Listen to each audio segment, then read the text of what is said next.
ہمارا YouTube channel مسلک اعلی حضرت سلامت رہے کو سبسکرائب کریں اور بیل آئیکن کلک کریں۔ وعلیکم السلام ورحمۃ اللہ۔ جناب ساحل چاند صاحب شکاگو امریکہ سے انہوں نے سوال پوچھا ہے، غازی ارطغرل کون تھے اور ان کی خدمات اسلام کیا تھی؟ ان پر بنا ڈرامہ دیکھنا کیسا؟ دیکھیے، یہ جو نام انہوں نے لیا ہے، ان پر آج کل ایک سیریل بنا ہوا ہے، اور سننے میں آیا ہے کہ حکومت پاکستان نے رمضان کے مہینے میں تمام سرکاری چینلوں پر اس کو نشر کیا ہے تاکہ لوگ دیکھیں، اور اس سلسلے میں کئی لوگوں نے مجھ سے رابطہ کیا، فون پر، یوٹیوب پر، اور پتہ نہیں کہاں کہاں لوگ سوال کرتے ہیں تو مجھ تک وہ بات پہنچتی ہے، اور اتفاق سے آج بھی کئی لوگوں نے مجھے سوال کیا واٹس ایپ پر۔ اچھا ہوا یہ سوال آپ نے کیا۔ یہ محترم المقام جن کا نام لکھا گیا ہے ارطغرل انگلش کے اندر، یہ ارطغرل ہے، یہ اصل میں نام۔ یہ ٹرکی کے رہنے والے تھے، جو موجودہ ٹرکی ہے وہاں کے، اور بڑے ولی صفت انسان تھے، بڑے نیک دل انسان تھے۔ ان کی خواہش تھی کہ پوری دنیا میں اسلامی سلطنت کا بول بالا ہو اور دنیا میں خلافت کا نظام آئے، کیونکہ جب تک امارت اور بادشاہت ہوگی لوگوں کو انصاف نہیں ملے گا، شریعت کی بالادستی نہیں ہوگی، قرآن و سنت کا آئین اور اس کی حکومت قائم نہیں ہوگی۔ تو اسی کے لیے انہوں نے اپنی پوری زندگی بڑی جد و جہد کی، بہت کوششیں کی، بڑے اسفار کیے، کفار سے لڑائیاں مول لی، اور ایک اچھی خاصی ریاست کا قیام عمل میں آیا۔ صوم و صلات کے پابند تھے، مسلکن حنفی اور مذہباً اہل سنت و جماعت سے تھے، اور اللہ کے ولی تھے، نیک انسان تھے۔ انہی کے بیٹے سلطان عثمان اول، جنہوں نے سلطنت عثمانیہ کی بنیاد 1299 عیسوی میں رکھی تھی، اور یہ سلطنت 1922 تک چلی، اور پوری طرح یہ 1924 میں ختم ہو گئی، یعنی پورے 623 سال یہ حکومت چلی۔ کوئی بھی خلافت اسلام کی 1400 سالہ تاریخ کے اندر، کوئی بھی خلافت، عباسیوں کی ہو، بنو امیہ کی ہو، سلاطین سلجوق کی ہو، اور بھی کوئی ہو، کوئی بھی خلافت اتنی طویل نہیں چلی ہے جتنی خلافت عثمانیہ چلی ہے۔ جب ان کی حکومت قائم ہوئی تو انہوں نے امن و امان کا، ترکستان کو گہوارہ بنا دیا، پورا یورپ علم و فن سے آشنا ہوا، اور بڑی انہوں نے مہارت پیدا کی کئی علوم میں، یہاں تک کہ پورا یورپ ان کے زیر اقتدار تھا، موجودہ نئی دنیا امریکہ بھی ان کے زیر اقتدار تھا، حتیٰ کہ حرمین شریفین، خانہ کعبہ، مکہ معظمہ اور مدینہ طیبہ بھی ان کے زیر اثر تھا۔ اور جب انہوں نے وہاں حکومت قائم کی تو وہاں پر انہوں نے جتنے حضرات صحابہ کے کچے مزار تھے انہیں پختہ بنوایا، حضرات صحابہ کے نام پہ سڑکیں بنوائی، امہات المومنین کی مزارات تعمیر کی، جگہ جگہ مساجد تعمیر کی، حجاج کے لیے، معتمرین کے لیے بڑی سہولتیں کی، حتیٰ کہ سرکار دو عالم صلی اللہ علیہ وسلم کی قبر انور پہ جو سبز گنبد بنا ہوا ہرا، یہ ٹرکیوں نے ہی بنوایا ہے۔ کتاب تاریخ نجد و حجاز پڑھی آپ، اس میں آپ کو اندازہ ہوگا کہ کس ادب و احترام کے ساتھ اور کس ذوق و شوق کے ساتھ، کس خلوص و للہیت کے ساتھ انہوں نے رسول کریم صلی اللہ علیہ وسلم کی مسجد نبوی کی توسیع اور مزار اقدس کا کام کیا ہے۔ صرف اور صرف حفاظ کے ذریعے وہ مزار شریف بنائی گئی ہے، اور ٹھوکنے پیٹنے کا کام ہوتا تو مدینے کی سرحد کے باہر جاتے، اس کا لحاظ کیا جاتا کہ رسول رحمت صلی اللہ علیہ وسلم کی بارگاہ میں بے ادبی نہ ہو، آواز اونچی نہ ہو۔ اور جو انہوں نے ٹرین چلوائی تھی مدینے سے ترکستان کے لیے، تو اس ٹرین کے انجن کے اوپر بھی باقاعدہ درود پاک الصلاۃ والسلام علیک یا رسول اللہ علیہ السلام تحریر تھا، جو آج بھی آپ گوگل میں دیکھ سکتے ہیں۔ کئی صحابہ کی مزاریں بنوا دی، اور پورا اہل سنت و جماعت کا دورہ تھا۔ لیکن بعد میں انگریزوں کی سازش سے نجد کے خطے میں، جو موجودہ جس کا نام ریاض ہے، وہاں کی حکومت آل سعود اور آل شیخ کی کارستانیوں سے یہ حجاز مقدس میں ان خبیثوں کا قبضہ ہوا۔ پھر آل سعود زیر اقتدار آئے اور انہوں نے عثمانیوں کا خاتمہ کیا، ترکیوں کا خاتمہ کیا۔ حضرات صحابہ کی مزارات جو بنی ہوئی تھی، ان پر جو گنبد تعمیر تھے، ان پر بلڈوزر چلوائے گئے۔ آج کا یہ سلفی 2 ٹکے کا وہابی ریال پہ رال ٹپکانے والا کہتا ہے سعودی میں تو ایسا نہیں ہوتا، سعودی میں تو یہ نہیں ہے، وہ نہیں ہے۔ ان سے پوچھو یہ کب سے نہیں ہے سعودی میں؟ یہ تو 1922 کے بعد سے نہیں ہے نا، اس کے پہلے تو اہل سنت و جماعت ہی تھے وہاں پر، اور سارے عشاق انبیاء، عشاق صحابہ، عشاق اہل بیت پاک، عشاق اولیاء اللہ تھے۔ تمہاری حکومت تو وہاں اب آئی، پھر ان نجدیوں نے کیا کچھ نہیں کیا۔ آج تو حرم کعبہ بھی بند ہے، حرم مدینہ بھی بند ہے، جو کہتے ہیں صرف اللہ سے مانگو، اللہ سے ڈرو۔ آج ان کو اللہ پہ بھروسہ نہیں رہا، انہوں نے اللہ کا گھر بند کر دیا۔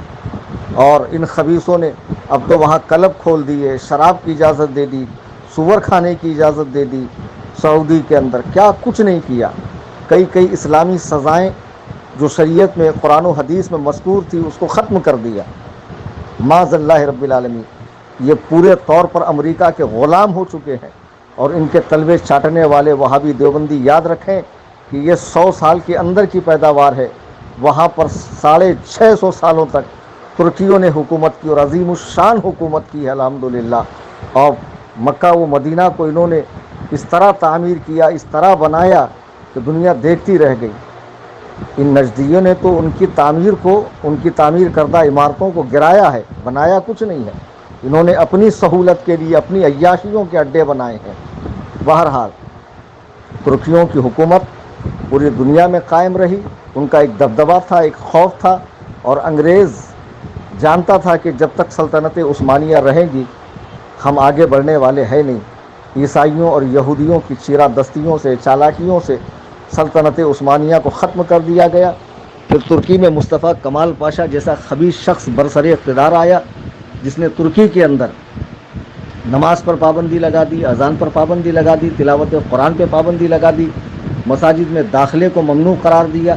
غرض کہ ترکستان سے اسلام کا بوریا بستر لپیٹنے کے چکر میں رہا وہ خبیث، لیکن وہ خود مر گیا۔ اور بعد میں آج الحمدللہ موجودہ دور میں ترکیوں میں جو حکومت ہے وہ اہل سنت و جماعت ہی کی ہے، اور اہل سنت و جماعت وہی جو یہاں بریلوی کے نام سے پہچانے جاتے ہیں۔ اور اللہ نے چاہا تو دوبارہ خلافت عثمانیہ قائم ہوں گی، اور پھر یہ جتنے یہودی، سعودی اور امریکی، یہ جتنے بھی اسلام دشمن طاقتیں ہیں، انشاءاللہ الرحمن ان کا خاتمہ ہوگا۔ اب آپ نے پوچھا کہ ان پر سیریل بنایا گیا ہے۔ دیکھو یہ تو ہر مسلمان جانتا ہے کہ تصویر کشی حرام ہے، فوٹوگرافی حرام ہے۔ اس کے علاوہ جب ڈرامے اور فلمیں بنائی جاتی ہیں، اگرچہ تاریخ پر بنائی جاتی ہے، لیکن اس میں تاریخ کا پورا اہتمام اور خیال نہیں ہوتا ہے۔ اس میں بنا مرچ مسالے کے وہ چیز بن ہی نہیں سکتی ہے، بنا مرچ مسالہ لگائے وہ چیز بن نہیں سکتی ہے۔ اب جیسے کہ ایک فلم آئی تھی دا میسج، بعض لوگ کہتے ہیں اس کو جامع ازہر نے سرٹیفائڈ کیا تھا، ان لوگوں نے اجازت دی تھی۔ معاذ اللہ اس میں کئی لوگوں کو صحابہ بنا کر دکھایا گیا، بعد میں انبیاء پر بھی فلمیں بنی، حضرت یوسف پر، نہ جانے کن کن پر۔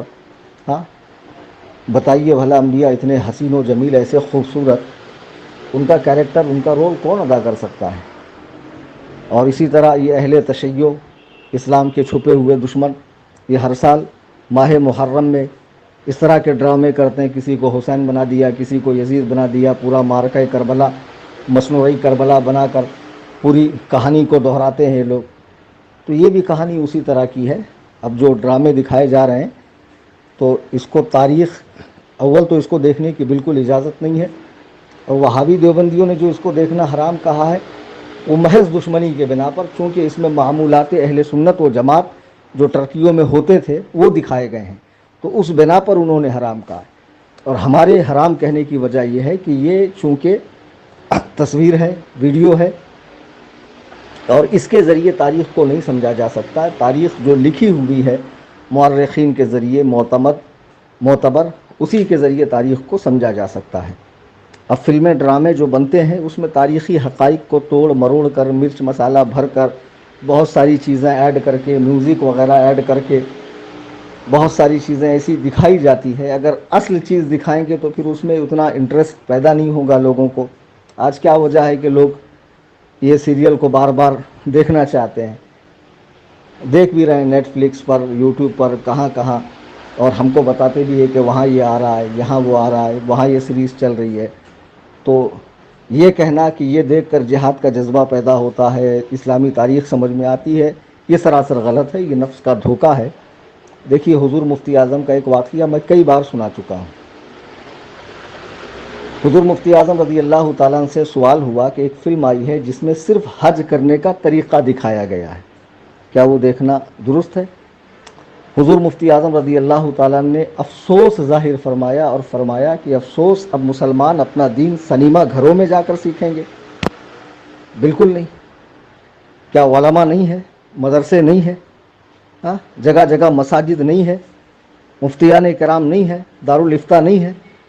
یہ ساری چیزیں جب موجود ہیں تو اپنا دین تم جا کر سنیما گھروں میں دیکھو گے؟ تو تاریخ اگر پڑھنی ہے تو کتابوں کا مطالعہ کیجئے. سلطنت عثمانیہ کی تاریخ موجود ہے، کئی کتابیں ہیں، اس میں پڑھیے. یہ فلموں کے ذریعے جو دکھایا جاتا ہے اس میں ہر چیز تاریخ کے مطابق نہیں ہوتی ہے، کمی بیشی ہوتی ہے. انٹرسٹ کے لیے، لوگوں کے کھچاؤ کے لیے، پاپولرٹی کے لیے بہت ساری چیزیں ایڈ کی جاتی ہے. تو یہ ساری چیزیں دیکھ کر تاریخ اسلام کو مت سمجھیے. نہ اسلام اس طرح پھیلا ہے، نہ حضور غریب نواز ہندوستان میں ٹی وی، مووی اور یہ ساری چیزیں لے کر آئے تھے، بلکہ وہ ایک روحانی طاقت، قرآن و سنت کا علم، شریعت و طریقت کا سنگم لے کر آئے تھے، اور اسی کے ذریعے نور اسلام کو انہوں نے پھیلایا. اسی طرح تمام صحابہ نے، تمام ائمہ مجتہدین نے، تمام صوفیاء کرام، اولیاء کرام نے دور و دراز کا اسفار کر کے اپنی سچی تعلیمات کے ذریعے، اپنی روحانی طاقت کے ذریعے اسلام کو دنیا کے کونے کونے میں پہنچایا ہے. اسلام کے پھیلنے میں ٹی وی کا، مووی کا، ان کا کوئی رول نہیں ہے. بہرحال یہ چیز دیکھنا بالکل ناجائز و حرام ہے. وہ اس بنا پر کہ تصویر کشی ہے، اور پھر اس کی کوئی گارنٹی نہیں ہے، چونکہ امیر وہ جن کا پر یہ ڈرامہ بنایا گیا ہے ان کی تاریخ پیدائش اور تاریخ وفات میں بھی اختلاف ہے. اس میں کوئی شک نہیں کہ وہ بہت بڑے ولی اللہ تھے اور ان کی بڑی خدمات ہے، اور انہی کا بیٹا سلطنت عثمانیہ کا بانی ہے، انہی کا بیٹا عثمان اول، اور ان کا مزار بھی ترکی میں ہے. بہرحال یہ ڈرامہ دیکھنے سے پرہیز کریں، اس کو نہ دیکھیں. اور وہ جن کے حوالے سے سوال کیا گیا ہے، غازی صاحب رحمۃ اللہ علیہ، وہ اللہ کے ولی ہے، ان کے لیے دعا کی جائے، ان کے وسیلے سے دعا کی جائے، اور تمام خرافات، بدعات اور نئی نئی ایجادات اور یہ فتنوں سے زمانے کے ڈرامے، فلمیں، سنیما وغیرہ سے اپنے آپ کو بچائے رکھیں. فی امان اللہ. خدا حافظ.